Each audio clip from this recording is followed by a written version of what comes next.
مشاورت تو ہمارے دین کے بڑے بنیادی احکام میں سے ہے جی. اس کے لیے بڑا واضح حکم قرآن مجید کے اندر موجود ہے. فرمایا وَأَمْرُهُمْ شُورَىٰ بَيْنَهُمْ. جی اور مسلمانوں کا جو باہمی معاملہ ہے وہ مشورے کے ساتھ ہے. صحیح.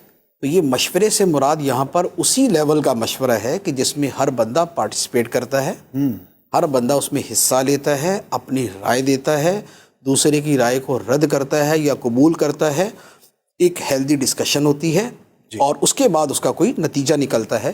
تو یہ جو وہ امرہم شورا بینہم ہے، اس کے بارے میں تو جملہ مفسرین نے لکھا ہے کہ یہ مسلمانوں کے اجتماعی معاملات کے حل کے لیے حکم شرعی کے طور پہ، اچھا، یعنی کہ یہ ایک استحبابی حکم نہیں ہے بلکہ ایک وجوبی حکم ہے کہ آپس کے اندر بہت سارے معاملات کے اندر مشاورت کی جائے. یعنی بہت ساری جگہوں پہ وجوبی، ہر جگہ وجوبی تو نہیں ہوتا لیکن بہت ساری جگہوں پہ یہ وجوبی بھی ہے. صحیح. اچھا، پھر نبی پاک علیہ الصلوۃ والسلام کی سیرت طیبہ چونکہ اسوہ حسنہ تو امت کے لیے آپ کی سیرت ہے، لہذا نبی پاک علیہ الصلوۃ والسلام کو بطور خاص ہی حکم فرمایا گیا وَشَاوِرْهُمْ فِي الْأَمْرِ، کہ آپ معاملات کے اندر ان صحابہ کرام سے مشورہ کیا کریں. واہ.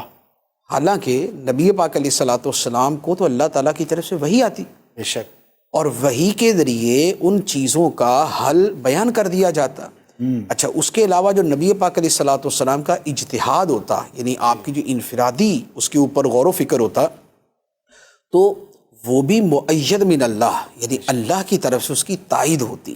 بے شک. اور بالفرض اگر اس کے اندر کوئی معاملہ ہوتا تو فوری طور پہ وحی کے ذریعے اس کو مزید جو ہے وہ بیوٹیفائی کر دیا جاتا. بے شک. لیکن اس کے باوجود نبی پاک علیہ الصلوۃ والسلام کو فرمایا گیا وَشَاوِرْهُمْ فِي الْأَمْرِ، کہ ان لوگوں کے ساتھ، صحابہ کرام کے ساتھ مشورہ کرو تاکہ ایک ٹرینڈ سیٹ ہو جائے، ایک طریقہ کار بن جائے، ایک سنت قائم ہو جائے کہ مشورہ کرنا ہے. اس لیے نبی پاک علیہ الصلوۃ والسلام بڑی کثرت سے صحابہ کرام سے مشورہ کیا کرتے تھے. احادیث کے اندر جب سیرت کے آپ مختلف واقعات دیکھتے ہیں تو ان کے اندر بھی آپ کو مشورے کے اتنے واقعات ملیں گے.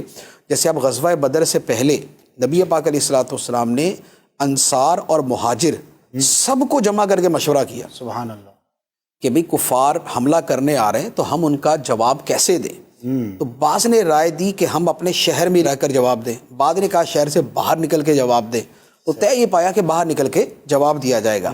تو نبی پاک علیہ الصلوۃ والسلام نے باقاعدہ پورے گروہ تھے صحابہ کرام کے، وہ ایک بڑی تعداد تھی کہ جن کے ساتھ آپ نے مشورہ کیا، پھر ان کے مشورے کے مطابق عمل کیا.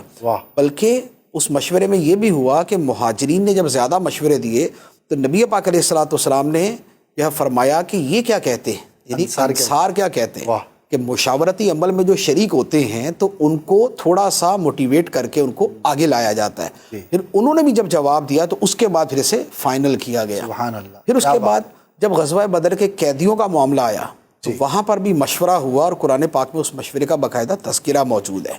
پھر اس کے بعد آپ دیکھ لیں کہ جب غزوہ خندق کا واقعہ ہوا ہے تو جو خندق کھودی گئی، جی، یہ بھی اس سے پیچھے مشاورتی عمل ہوا تھا کہ بھئی کفار اتنی بڑی تعداد میں حملہ کرنے کے لیے آ رہے، کیونکہ بہت سارے قبیلے جمع ہو گئے تھے، تو بہت سارے قبیلوں نے مل کر حملہ کیا تھا. تو اب یہ تھا کہ اب دفاع کیسے کیا جائے، صحیح، ہم اتنی بڑی تعداد کا مقابلہ کیسے کریں گے. تو یہ مشورہ ہی شروع ہوا تھا کہ جس میں حضرت سلمان فارسی رضی اللہ تعالیٰ عنہ نے یہ کہا تھا کہ خندق کھود دی جائے. سبحان اللہ. خندق کھود دیں گے تو یہ اس کو پار نہیں کر سکیں گے. تو اس مشورے کے اوپر ہی باقاعدہ عمل ہوا تھا. تو یہ ایک پورا بڑا ایک آپ کو سیرت کے اندر بڑی کثرت کے ساتھ واقعات ملیں گے. اچھا، پھر اس کے بعد آپ دیکھیں کہ صدیق اکبر رضی اللہ تعالیٰ عنہ کی جو خلافت کی بیعت ہوئی تھی وہ کیسے ہوئی تھی، مشاورت سے ہوئی تھی. سقیفہ بنی ساعدہ کے اندر جو صحابہ کرام جمع تھے ان کے آپس کی مشاورت کے بعد ہی صدیق اکبر رضی اللہ تعالیٰ عنہ کو خلیفہ منتخب کیا گیا تھا. تو وہ بھی مشاورت سے عمل ہوا. اچھا، پھر اس کے بعد آپ دیکھیں کہ یہ جو قرآن مجید کو ایک بک شیپ میں جمع کیا گیا، یہ بھی مشاورت کے ساتھ ہی ہوا اور اس میں باقاعدہ آرگیومنٹ ہے ایک دوسرے کے ساتھ.